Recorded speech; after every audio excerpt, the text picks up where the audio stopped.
Today on With the First Pick, we're joined by Lions edge rusher Aidan Hutchinson, who joins us on behalf of State Farm. We'll talk a little bit more about that in a second. But Aidan, let's start here. You told the media back in May that you're fully cleared for football activities this summer. So how close are you to where you were, say, last summer at this time in terms of ramping up for training camp and the start of the season? Yeah, I'm exactly where I need to be. And every year I've been able to improve on my own physical attributes along with the mental ones. So I feel like every year I take a step, and despite having that rehab this offseason, I feel like I'm in the perfect spot and exactly where I need to be going into year 4. Yeah, we're watching clips of you working out here on the old social media machine. And this is probably dating myself. You look like the Bionic Man with your leg sleeve on there and looking like you're going 110%. It's funny, the answer you gave me reminded me, and you won't remember this. If you do, I'll send you $5. But you and I talked back at the NFL Combine in 2022, and we talked a lot about the perception of Aidan Hutchinson, especially versus Travon Walker, because at the time the conversation about Travon was he's barely scratched the surface. And the counter was, well, maybe Aidan's reached his ceiling. And I want to play a clip for you from that interview back 3 years ago and see if this jogs your memory. I want to ask you a question when we get back on the other side of this. Oh, I love people that. Say, not me, because I love you. You're my one of my favorite players in this draft class. But people say, well, maybe we've seen the ceiling for Aidan Hutchinson. Why would someone think that this is a ceiling when you've made so much progress over the last 2-3 years? I think that is the dumbest question I ever heard in my life. I feel I'm 21 years old, and I feel like I get so much better every single year. I feel like for my potential, I'm at about 30 or 40%. Right. And once I get to the NFL, once I get more knowledge, and there is so much more. I understand there's so much more to learn in the league at the next level. I'm going to make a lot more strides. And this, if they think this is 100%, they got something coming. What do you think about that? Bro, I do not remember that at all, but that's so awesome. It's just me authentically answering the question, but I still believe it. I can't believe I put a percentage on it back then. I did like 30, 40%, but I feel like right now I'm at like, I don't know. I think if you think of my entire potential, there's still more to go. There's still things to learn. And, I always believe that about myself, and people, like to put that mark on me coming out of the draft of being a high floor, low ceiling. But I think I proved that there is there's a lot more to come than every single year. So yeah, I'm looking forward to year 4 and continuing to go up in my percentages for a Yeah, I'm glad I found that clip, because I remember you being, as much as you can be, pretty fired up, because I would imagine you probably gotten that question a lot at that point. And through 6 games last season before you got hurt, you were the best defensive player in the NFL, and it wasn't even close. You had 45 pressures, and I think that, I looked it up, 11 more than the next closest guy through the first month and a half of the season. So you might have undersold yourself in terms of those percentages. If there was something that you could have told, go back right now and tell 2022 NFL Combine Aidan Hutchinson just about the preparation that you might, or the experiences through the draft process, and maybe even a hint or two about how to deal with the NFL now that you know what you know 3 going on 4 years in here, what would those things be? That's a great question. I feel like I have learned so much and grown so much mentally, and it wasn't very easy a lot of the times. And it definitely, you go through this maturity and this evolution throughout your career, and still I'm only going in year 4. I know there's still going to be more things to learn, but I think in these first few years I have, when there's a big play that needs to be made, when, the clock is ticking and somebody needs to make a play, I feel like now more than ever I embrace that, whereas I didn't quite embrace it as much as I do now. My rookie year, I didn't really understand. It's hard. You're a first rounder. People kind of expect the world out of you, and you kind of have to grow into that role of being the guy. And now we're here, full force, ready to go.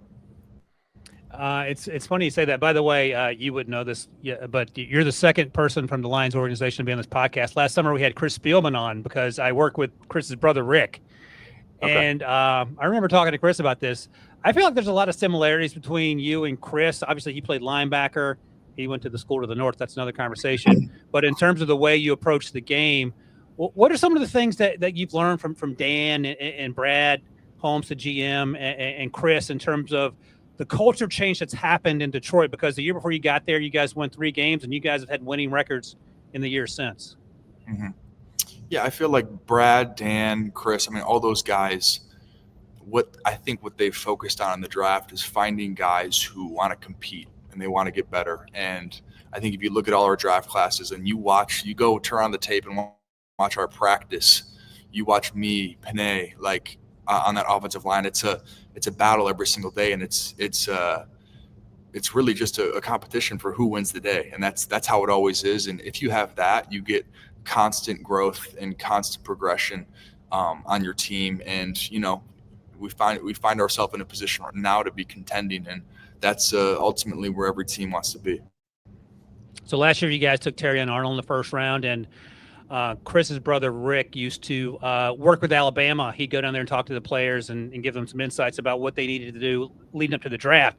And Terrion, it was one of the most charismatic persons I've talked to in a while, but he and Rick were very close, in part because Rick told him the truth about what Terrion needed to do, and there were some tough conversations. And I say that with the follow-up of how is Terrion in the secondary, because he feels like he would flap his gums a little bit. And then I want to ask you about this year's first-round pick, Tyleik Williams, and how the importance he's going to be as a defensive lineman lining up next to you on that defense. Yeah, I mean, Terrion and Tyleik are probably 2 of the most different people you ever meet in your life. Yeah, Terrion, yeah, he's very extroverted, I'll call him. He's out there. He's willing to tell you what's on his mind, and he's not afraid to do it. But I think Terrion understands what's going to be asked of him, and he's this year and then in the coming years. I think he's always been a player that's ready for the challenge, and he has my full trust in this season and how it goes and how he plays. I think we're all behind Terrion because he's such a talented player. And then Tyleik is, a younger guy, quieter dude, but he's ready to work. Unfortunately, he's a Buckeye, but I have to look past that. Unfortunately, I mean, yeah, it's a little tough, but it is what it is. But he's been great. He's been great. He hasn't really done too much of OTAs, so haven't been able to see much of what he can do on the football field. But we'll see in a couple of weeks. That's for sure. Would you ever congratulate Tyleik for the national title? Or that would never cross your lips? No, I mean, I've always he went 4 years at Ohio State without beating Michigan, so I've already let him know that. So I'll never acknowledge that national championship though. Do you have a relationship with Mason Graham and Kenneth Grant, the 2 Michigan defensive tackles who were drafted this year? And if so, have they come to you, or have you offered anything in the way of advice of what they might look forward to as they try to make that transition? We just missed our time together at Michigan. I don't know if Mason was that. I'm pretty sure he wasn't. I think we just missed the overlap between each other. But I think I shot both of them a text, or I meant to shot both of them a text at least. The intention was there. I don't know. I think I did Mason. I don't know if I did Kenneth. I got to check my phone though. But no, they both had a hell of a year, and I'm rooting for them. But I haven't had that much contact with them. No, I get it, and this can be this will serve as the text to them. We'll make sure they see it on their socials. I know it's not your job to make Lions fans feel better, but one of if there are any concerns, is that you lost both your coordinators to head coaching jobs. That's how good you guys have been, obviously. I'll just ask you, why do you feel so good about this Lions 2025 team, despite the fact that Ben Johnson and AG are gone to coach their respective teams? Yeah, I mean, AG and Ben, they did a great job, and they were really, really amazing for us these past few years. But at the end of the day, majority of our team is still intact for all the kind of cornerstone pieces, and ultimately that's the most important part. As long as you're keeping your key pieces on both sides of the ball, that's really all that matters. So I'm excited to have we call him Coach Shep, but John Morton to be the OC. I'm sure, they're going to do a great job. And, as long as they put us players in positions to make plays, that's all that matters. As players, we just got to make them. Yeah, and you've been doing that and then some. One last thing before we get to State Farm, and this is not me because I'm an old head and I don't care about these sorts of things, but producer Stryker thinks this is important. You talk about being incredibly competitive. So he would like to go back to your rookie season and your rookie performance. You started off kind of slow and then you crushed it. Were you legit nervous when you sort of started? Oh, I was so nervous. It was probably one of the most nerve-wracking of my rookie year. More nerve-wracking than more things than I admit. More nerve-wracking than the fall camp than ever. I was so I knew Hard Knocks was on. I knew people, millions of people were going to be watching, and I told myself I would not get booed, and I went up there and you crushed it. Ended up getting a couple claps, and look at this, they're going crazy. Yeah, no, I know. That clip will forever just put a smile on my face. Yeah, that's fantastic. Was there an extra amount of nerves because Eminem was in the back, or did you not know that? Well, no, actually, Eminem came after the fact. Fun fact: in that Hard Knocks episode, he came like a couple episodes later, and I missed one day in camp that year because I got sick, and it was the day Eminem was in the building. And I was sick to my stomach. I mean, I was actually sick to my stomach, literally and metaphorically.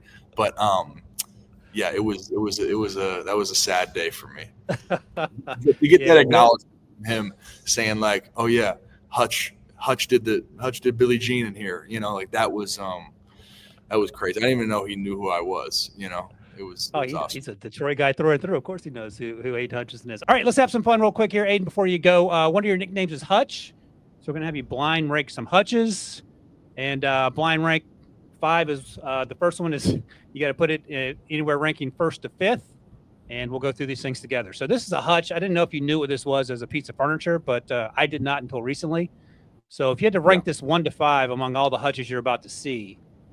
Oh, okay. So you're going to show me are they different styles of Hutches? Are they different colors or different styles, different colors, different types of Hutches in terms of whether it's a football helmet or a piece of furniture? It's going to get crazy. Okay. I love the green here. I feel like this is something my sister would like, if I'm being honest. I'm going to put this. So is one the best? Obviously. 1's the best. 5's the worst. I'm going to put this at 3, just right in the middle. We'll figure out where we go. I don't know what else I'm about to see right here. That's right. You know how to play. So this is an old school Hutch football helmet. Hutch is the brand. I think it says Eagles across the front, clearly from the 1930s, perhaps 1920s. Okay. This is sick. That almost looks like my the Hutch logo I have as a brand. It's actually crazy. I love this. This is going to 1. This looks really cool. I like this at 1. All right. Good call. Here's another outdoor Hutch, apparently found out in the middle of the woods. All right, hold on. It's loading. I hear this. Ooh. Now this is something that I like right here. This is the stained wood, the nice vintagey green wash on the outside. I'm gonna put this at 2. So we got 4 and 5 left. 4 and 5 left. This is gonna get. Oh no! It's a Michigan helmet Hutch brand. Oh no. You know what? Okay, this is going at 4. It's a great helmet. Great helmet. So I screwed up. How much money would you have to get paid to wear that face mask in today's NFL? Oh boy, you'd have to double my salary and then times it by 3, and then I'd wear it. All right, well, let's see what number 5 is. It is the original OG Hutch. OG. You know what? That guy's boring. He goes at 5. All right, State Farm. This is your second year partnering with State Farm. So, what made you want to come back and work with State Farm yet again this year? Yeah, like you said, this is my second year with State Farm. I had a great Boondelay and Save campaign last year, and now we're on to bigger and better things. And it's always great working with them. It's great working with Jake from State Farm, the famous man himself. And I mean, we're out here. We just got done filming actually, and I can say this is going to be a funny one as well. And just a little shout out to State Farm for having me out. There's no having insurance is not the same as having State Farm, and all the people here preach that, and I believe it. Awesome. Love it. Aidan Hutchinson, thanks so much for joining us, representing State Farm, and we'll say you're representing Jake as well. Thank you, guys.